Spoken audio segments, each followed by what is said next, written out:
अस्सलाम वालेकुम dear students. आज हम नया टॉपिक स्टार्ट करेंगे, दैट इज़ कांटेक्ट फोर्स और मस्कुलर फोर्स। फोर्स हमने पढ़ा, आपने समझा होगा फोर्स के। आज हम पढ़ेंगे व्हाट इज़ मस्कुलर फोर्स। इसका दूसरा नाम है contact force. Muscular force is the force that results due to the action of muscles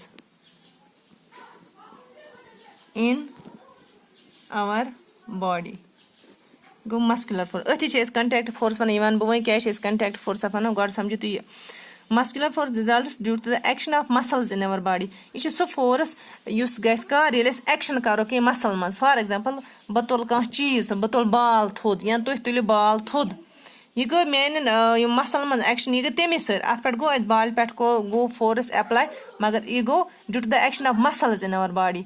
या कह चीज डोलियो तुम या तुम क्रिकेट गिंदा, यम तुम एक्टिविटीज करान, क्रिकेट गिंदो तुम, वॉलीबॉल गिंदो तुम, फुटबॉल गिंदो तुम मसल्स गन इन्वॉल्व, तुहद मसल्स एक्शन करान, तवे वन muscular force.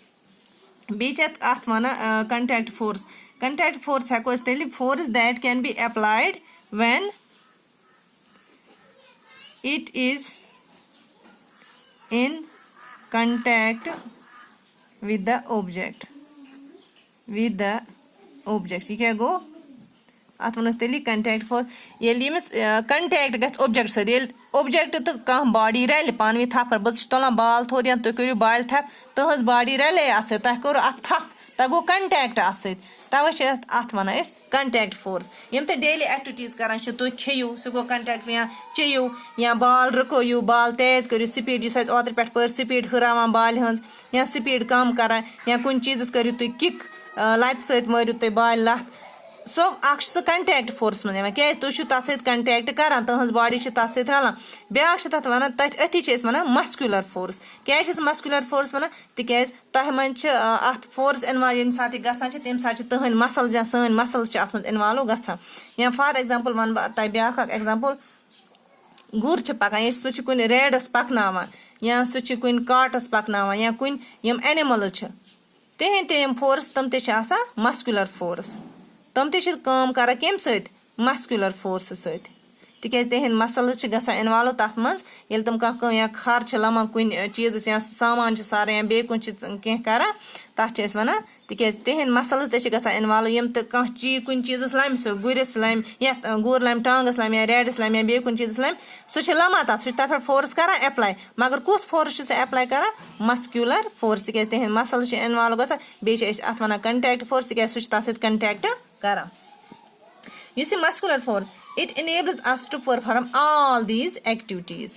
Come muscular force, come activities.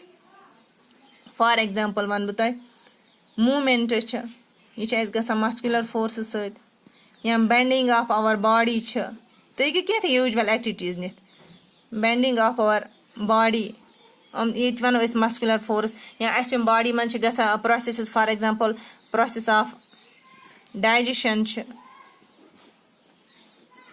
Digestion मन गो फूड निवान अत चिविंग करान, गो अत तम मस्कुलर फोर्स इन्वॉल्व दंदो सत ठीक।